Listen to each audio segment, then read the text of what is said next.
Hello, Sagittarius, Sun, Moon, Rising, and Venus signs. Kamusta po kayo? Sana po ay nasa mabuti kayong kalagayan. Welcome back po sa Star Tarot. Kung bago kayo dito, welcome din kayo. Thank you sa inyong support. I truly appreciate it. God bless you all. Sagittarius, pauna mensahe po ninyo ay Mother Mary. Napakaganda naman. Love and peace. Nandito si Mama Mary sa reading ninyo.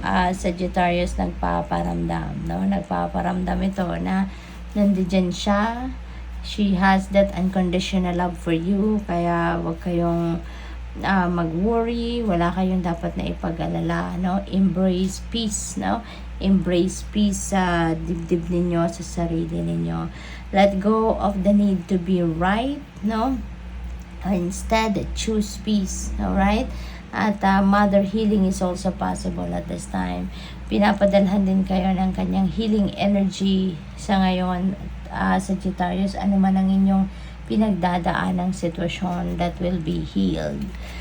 We have hope, love, and acceptance. Love is yours. Recognize your divine worth.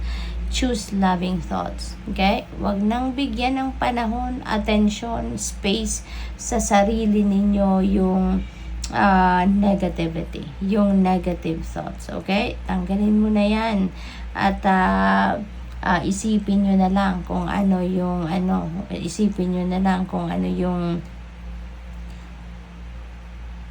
kung anong mabuti, kung anong makakapagdulot ng magandang sitwasyon sa buhay ninyo, yung gano'n, doon kayo mag-focus. We have Holy Amethyst, yan, Divine Alchemy, move beyond current challenges, focus on what you desire, okay?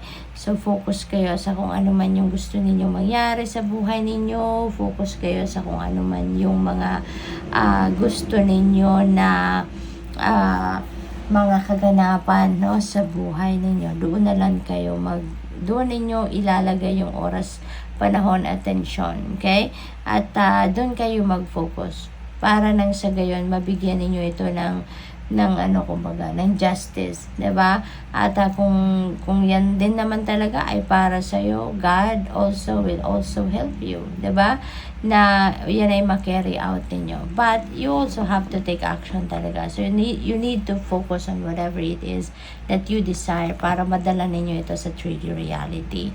We have charity, prayer, and contemplation. Ayan, connect with heaven. Ask and you shall receive. Ay, naku, napakaganda naman ito sa Sagittarius, no? Ask and you shall receive. Parang may offer sa inyo ngayon ng universe na be sure kung ano talaga yung heart's desires ninyo. Be sure kung ano talaga yung gusto ninyo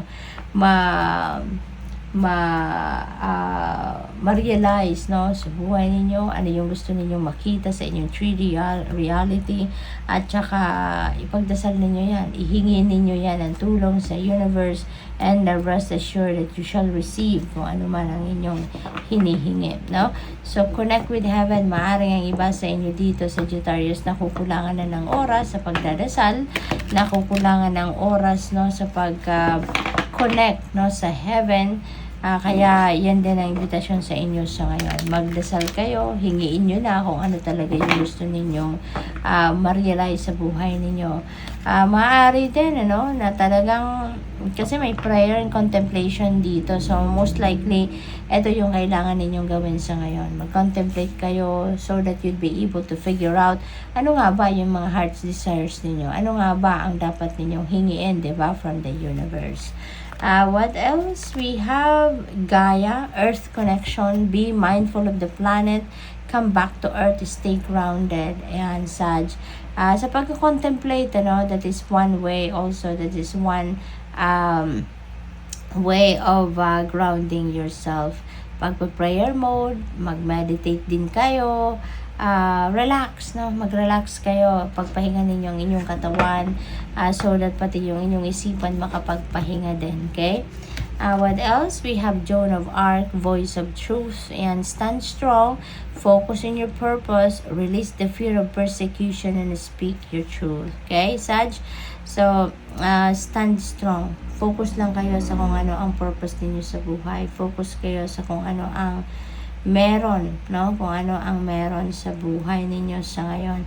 At sabihin ninyo, i-express ninyo kung ano yung katotohanan, kung ano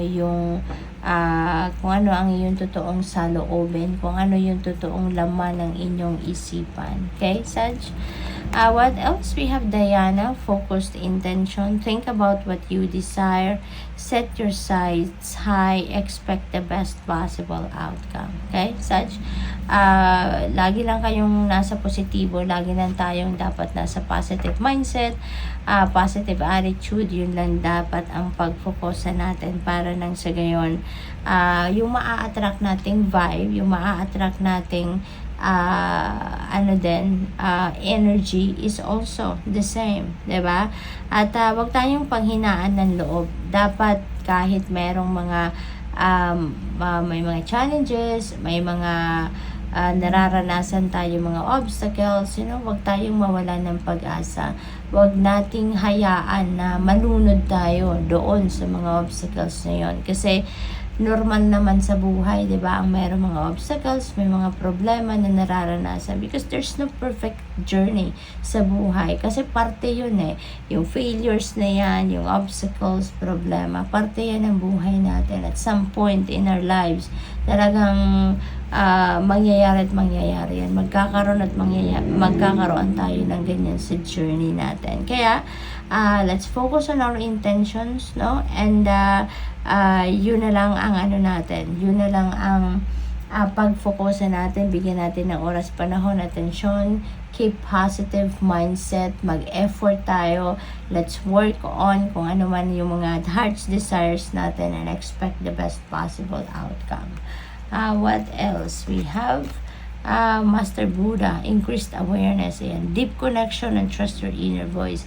Kasi nga, divinely guided kayo. Maraming guidance, binubulong ng intuition sa inyo. So, sundin ninyo yan. At make sure na na-access din ninyo ang inyong intuition, because that is your guidance, no? That is your most reliable guide 24/7, yung inyong intuition. So, good luck. Thank you for watching. Love and light. Namaste.